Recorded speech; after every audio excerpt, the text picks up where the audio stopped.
के टॉपिक्स थे। और आज हम लोगों ने ये देखी ये फिल्म बनाने की ज़रूरत क्यों पड़ी, क्योंकि इससे पहले तो ऐसी फिल्में बनी भी नहीं थी। तो 2014 के इलेक्शन में हुआ, हमारे मन में कहीं कोई कुछ ये नहीं था। एक सरकार थी, उससे लोग परेशान थे। एक नई सरकार आई, एक आशा की उम्मीद की किरण दिखी, सारे लोग खुश थे। कुछ भी नहीं हुआ, हाँ इसको तो जाना था और इसको आना था। 19 में भी कुछ ऐसा हुआ, लेकिन वहां से सवाल खड़े हुए कि ईवीएम बहुत सारे लोगों ने सवाल खड़े किए।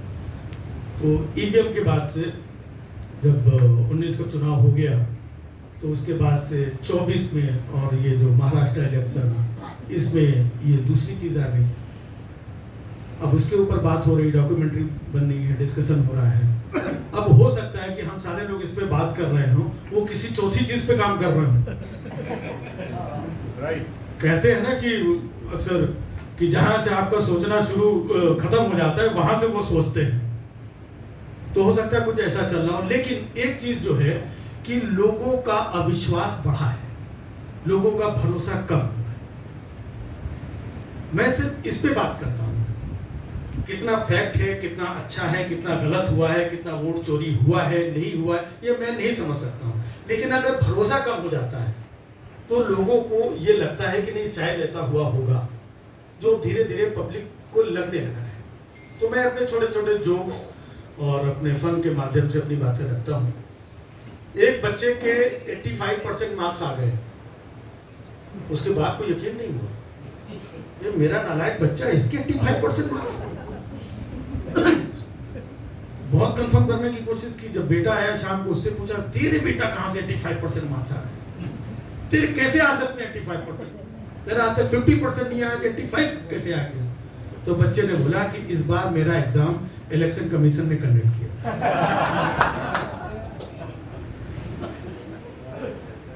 तो कहने का मतलब ये है, जब हम फिल्म देखने जाते हैं ना, तो सिगरेट को लेकर के एक वैधानिक चेतावनी आती है या कहीं, तो आगे बढ़ने से पहले वैधानिक चेतावनी वो ये है कि अपने वोटर लिस्ट की जांच नियमित करते रहें।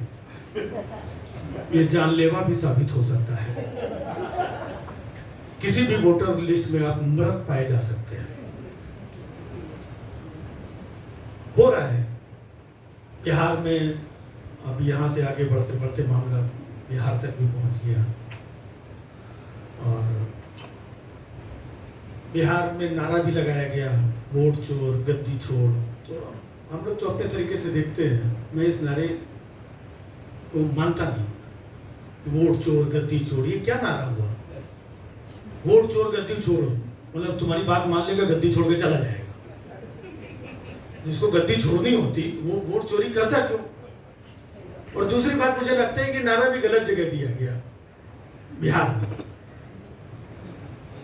गद्दी छोड़कर बाजू में नेपाल था, नेपाल वाला ओली गद्दी छोड़ के भाग गया। तो मैं अपनी चीजों को ऐसे ऑब्जर्व करता हूं। तो सबसे पहले मैं यही कहूंगा कि मैं यहाँ जो कुछ बोलूंगा झूठ बोलूंगा, झूठ के सिवा कुछ नहीं बोलूंगा, क्योंकि मैं सच्चा आदमी हूं। कि बहुत सारे लोग पिछले काफी सालों से लगातार झूठ बोल रहे हैं और मानते भी नहीं कि झूठ बोल रहे हैं। अच्छा, वो तो झूठ बोल ही रहे हैं, दूसरे को सच भी नहीं बोलने देते। तो झूठ बोलना एक कला है, और इस कला में एक शख्स बहुत माहिर है। वो शख्स लगातार झूठ बोल रहा है, सालों से झूठ बोल रहा है, बार बार झूठ बोल रहा है, झूठ पे झूठ बोल रहा है, झूठ बोल करके राज कर रहा है। झूठ बोलने में उसे कोई परेशानी नहीं। दुनिया का सबसे बड़ा झूठा है। नाम तो आप लोग समझ ही गए होंगे। कंफ्यूजन है। मैं डोनाल्ड ट्रंप की बात कर रहा हूँ। अरे मैं बड़े छोटे की बात कर रहा था। आपने कंफ्यूजन बोला तो मैंने क्लियर कर दिया। मैंने बड़े छोटे में, है ना? वाह, वही मैंने कहा कि बड़े के छोटे। डोनाल्ड ट्रंप मतलब रेगुलरली झूठ बोल ही रहा है। सीज फायर मैंने कराया, फिर आगे बोलता है सीज फायर हमने कराया। थैंक गॉड हमारे यहाँ कुछ सच्चे लोग हैं जो हमें आकर के बताते हैं कि ये झूठ बोल रहा है। वो फिर आगे बोलता है सीज फायर हमने कराया, नहीं ये झूठ बोल रहा है, सीज फायर हमने कराया, झूठ बोल रहा है, सीज फायर हमने, ये फिर झूठ बोल रहा है, बार बार झूठ बोल रहा है। फिर अचानक एक दिन वो आकर के बोलता है happy birthday my dear friend. फिर ये आके बोलता है इस बार ये सच बोल रहा है। Very nice, very nice. तो जस्ट मैंने ऐसे ही सोचा कि डोनाल्ड ट्रंप को झूठ बोलना किसने सिखाया अरे भगवान, किसने सिखाया होगा, सोचता रहा। फिर मुझे लगा कि किसी के अंदर भी बुरी आदतें, गंदी आदतें, बैड हैबिट्स, उसका कोई बेस्ट फ्रेंड ही लगाता है। और कमाल की बात, एक तरफ वो बेस्ट फ्रेंड बोलता है, दूसरी तरफ 50% टैरिफ भी लगाता है। तो हमने ये कैसी फ्रेंडशिप है कि तुम टैरिफ भी लगाता, बोलता नहीं एक्चुअली क्या है, मुझे लगता है कि मेरे बेस्ट फ्रेंड को टैरिफ बहुत पसंद है। मैं बोला उसको टैरिफ नहीं तारीफ कहते हैं।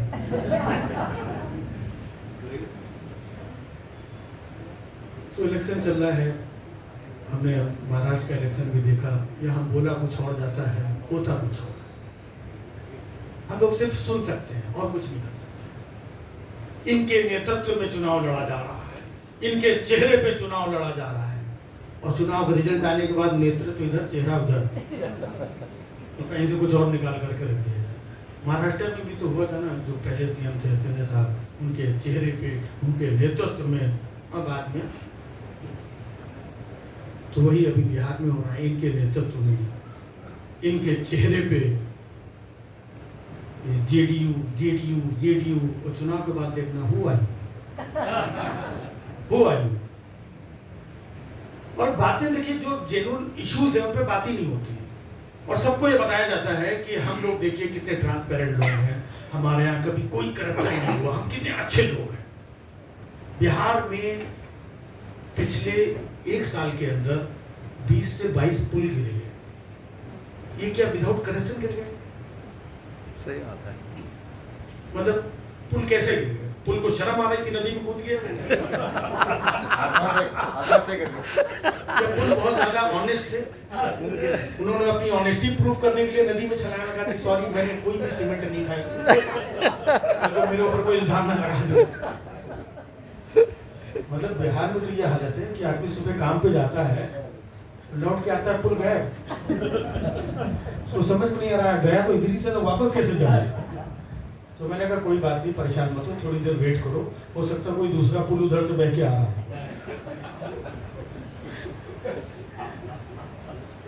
इतने सारे पुल, और करप्शन नहीं हुआ है,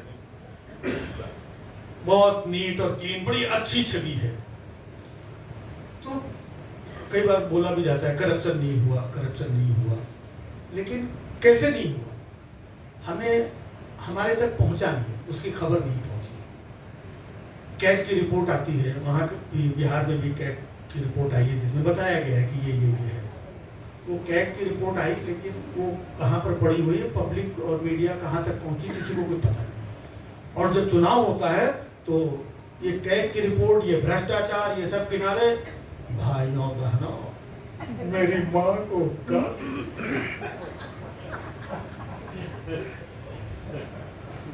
वहां जो बिहार के लोग रोज गालियां दी जा रही, उनको, उनका जीवन गाली बन चुका है। न शिक्षा है, न स्वास्थ्य है, न रोजगार है, पलायन करके इधर उधर भाग रहे हैं। क्या है? हमारी माँ को गाली नहीं। अब इस पे चुनाव होगा, वो कैग की रिपोर्ट कोई मतलब नहीं उसका, भ्रष्टाचार का हुआ कोई मतलब नहीं, गाली दी। ऐसे बहुत सारे मुद्दे हैं जिन पे बात ही नहीं होती। अब एक और इशू है जिसका पब्लिक से कोई लेना देना नहीं। कल वहां पर रैलियां थी कि इस बार चिल्ला करके भी बात करते हैं, ऐसा लगता है बहुत सही बोल रहा होगा, जिसको नहीं मालूम है ना। इस बार बिहार में बिहार की जनता सरकार बनाएगी, घुसपैठिए नहीं बनाएगी। घुसपैठिए कहां से आ गए? SIR भी करा लिया, और भी जो भी हथियार थे वो भी ट्राई कर लेते, कहां? और मैं तो खुद मानता हूं कि नहीं, घुसपैठियों का कुछ ट्रीटमेंट होना चाहिए, बहुत जरूरी है इनका ट्रीटमेंट। क्योंकि अभी बिहार में देखिए दिवाली, छठ पूजा, बिहारी लोग नहीं पहुंच पा रहे, घुसपैठिए पहुंच जाते हैं। कोई ट्रेन के डब्बे में कोई धक्के खा के, कोई टॉयलेट में बैठा हुआ है, कोई बीच में छूट गया, कोई नहीं पहुंच पाया, कोई कितना मुश्किल है। बिहार का आदमी बिहार नहीं पहुंच पा रहा, घुसपैठिए पहुंच जाते हैं। और इनका मूवमेंट भी देखिए कितना फास्ट है घुसपैठियों का। अभी कुछ समय पहले दिल्ली में थे,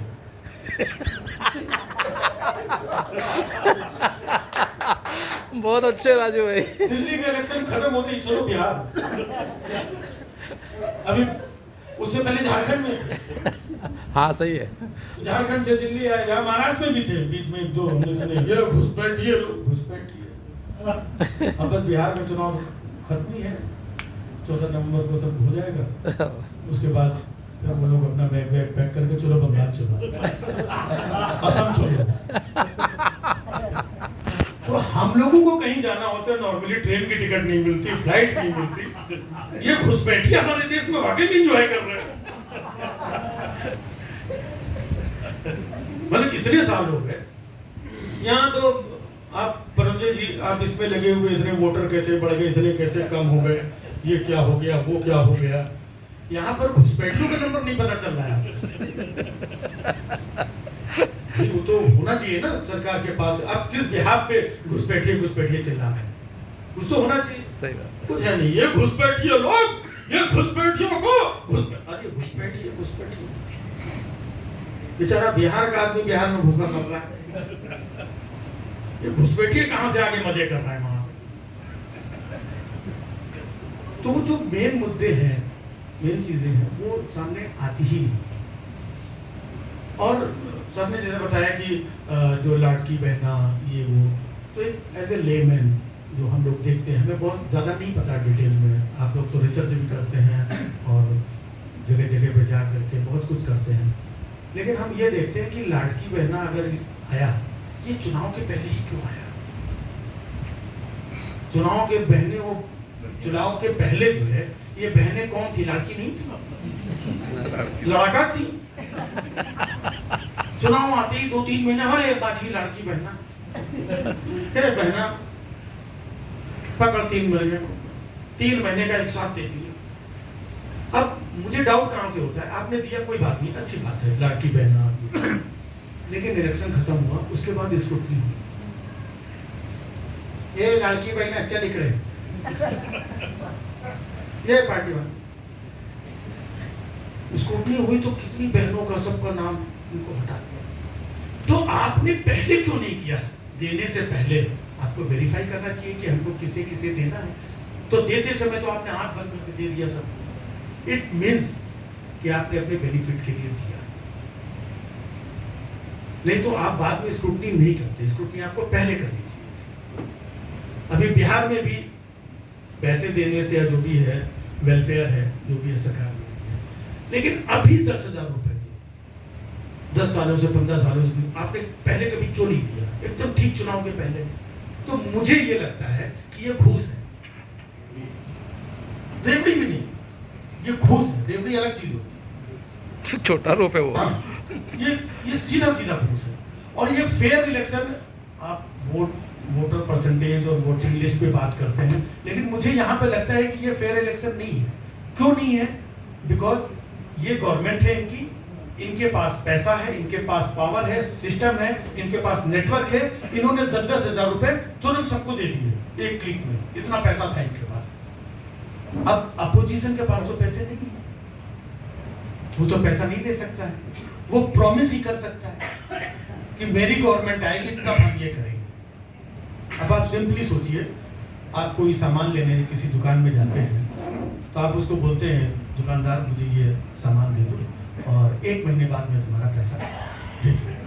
भले तो हमें 2 रुपए ज्यादा लगा दो, 10 रुपए का सामान है 12 रुपए में दे दो, हमें दे दो, पैसा 1 महीने बाद देंगे। दूसरी तरफ दूसरा बंदा आता है, बोलता है ये पकड़ धोखा, कितना माल दे दे, दुकानदार किसको देगा? तो एक साइकोलॉजी भी है। तो कहीं ना कहीं जो मैंने बताया ना कि पहले ईवीएम की बात करते थे, बाद में फिर ये नए वोटर बढ़ गए, इतने कम हो गए, और इलेक्शन शाम को 5 बजे के बाद इतना वोटिंग परसेंटेज बढ़ जाता है। कहाँ कहाँ आप देख रहे हैं? इसके बाद ये अगला इनका कुछ नया हथकंडा होगा। जब तक आप ये समझेंगे, इस पे विचार करेंगे, फील्डिंग लगाएंगे, ये करेंगे, तो आपको पता चलेगा ये तो है ही नहीं, खत्म हो गया उनका। और वो नई वाली चीज वो जब तक पकड़ में नहीं आएगी, और इसमें कहीं ना कहीं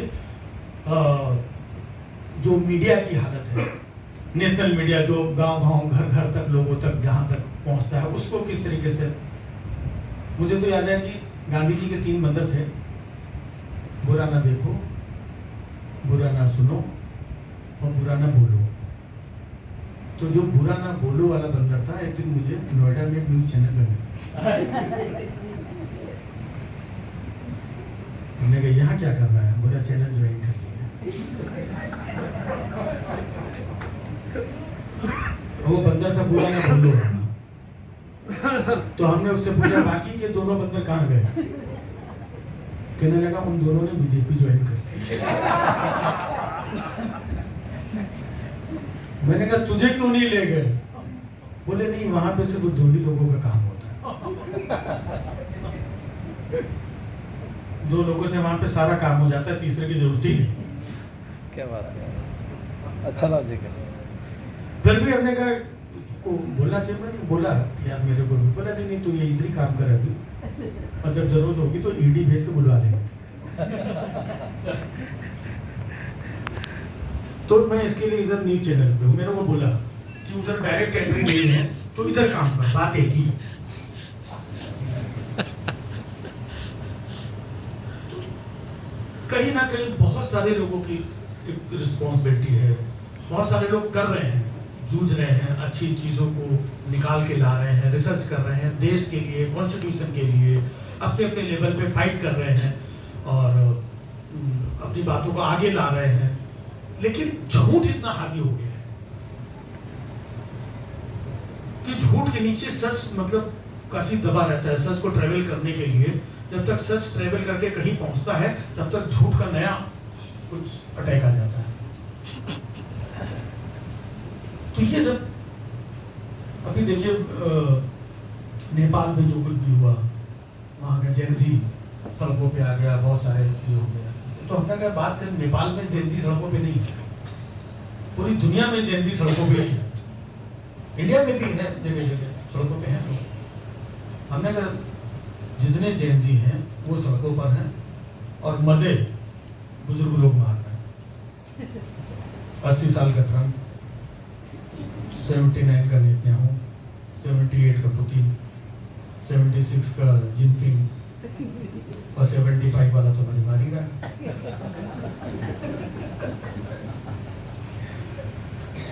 अच्छा, बाकी दुनिया में आपने देखा होगा जो जेनजी है, जेनजी का एज ग्रुप मतलब बिटवीन 20 to 28, 26 जो भी है, ये जेनजी ग्रुप है बाकी दुनिया में। लेकिन हमारे यहाँ देखिए 75 year old Gen Z, 75 year old Gen Z, और मैं प्रूव कर सकता, ऐसे नहीं बोलता हूँ मैं।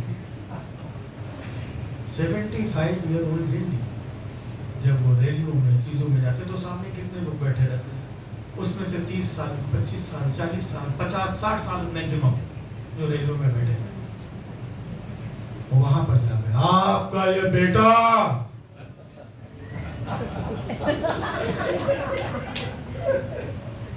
आपका ये बेटा गारंटी देता है, आपका 40 साल का बाप, 75 साल का बेटा,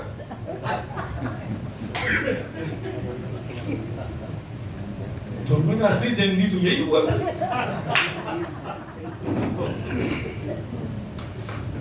तो नेपाल में आपने देखा होगा सब जो कुछ भी हुआ, वहां पे मीडिया हाउसेस में भी आग लगा दी गई। तो मैंने कहा ऐसे मीडिया हाउस में आग लगा दी थी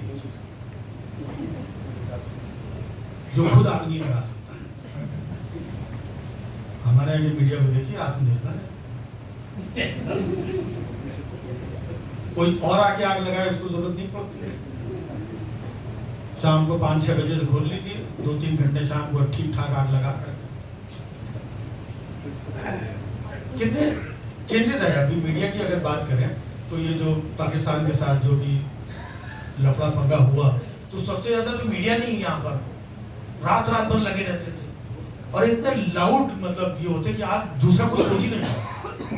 पहले अगर देखें क्या दौर था जब दूरदर्शन का शाम को आप 8 बजे टेलीविजन खोलते थे समाचार शुरू होता था तो एक बहुत ही सौम्य सी महिला या सज्जन जो भी आते थे, नमस्कार, शाम के 8 बज चुके हैं, पेश है इस वक्त की खास खबर। प्रधानमंत्री 2 दिवसीय विदेश यात्रा के लिए कल जापान रवाना होंगे। वहां पर 2 दलों के बीच में एक प्रखर वार्ता होगी। अब पेश है मौसम के समय, मतलब कितने शालीन तरीके से आज आप शाम को 8 बजे 7 बजे के नमस्कार आप देख रहे हैं देश का सबसे बड़ा शो और ऐसे चिल्लाता है, मतलब आप देख रहे हैं देश का नंबर 1 चैनल। हमने कहा नहीं देखना नंबर 1 मैंने चेंज किया चैनल, दूसरे चैनल पर गया, वहां पर भी आप देख रहे हैं देश का नंबर 1 ये भी नंबर 1। तीसरे चैनल पे गया, वो भी कह रहा मैं भी नंबर 1। चौथे पे गया, आप देख रहे हैं नंबर 1। हमने कहा जितने भी 2 नंबर के लोग सब नंबर 1 बने हुए और कितना कंफ्यूज किया इंडिया पाकिस्तान का जो भी इन्होंने तो बाकायदा बोल दिया था, डिक्लेयर कर दिया था ये नीचे कराची पे कब्जा कर लिया है, कराची पे कब्जा हो चुका है, अब इस्लामाबाद की बारी है। दूसरे चैनल पे गया, उसने फैसलाबाद पे कब्जा कर लिया, किसी ने लाहौर पे कब्जा कर लिया। मैं सो गया था। हमने कहा हमारे यहाँ चैनलों की कमी नहीं, सुबह तक पाकिस्तान अपना होगा।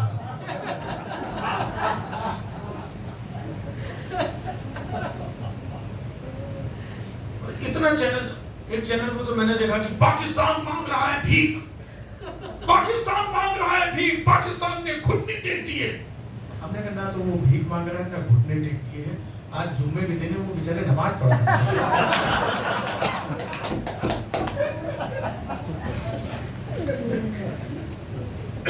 और रात रात भर चिल्लाते रहते थे, यहाँ कब्जा कर लिया, वहां कर लिया, इधर कर लिया, और सुबह घर जाते थे वापस।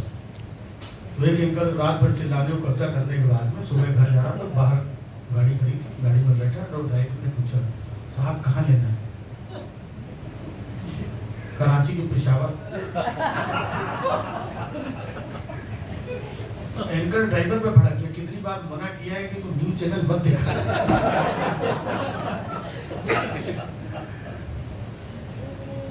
तो न्यूज चैनल्स का एंटरटेनमेंट चैनल बने हुए हैं जो जितना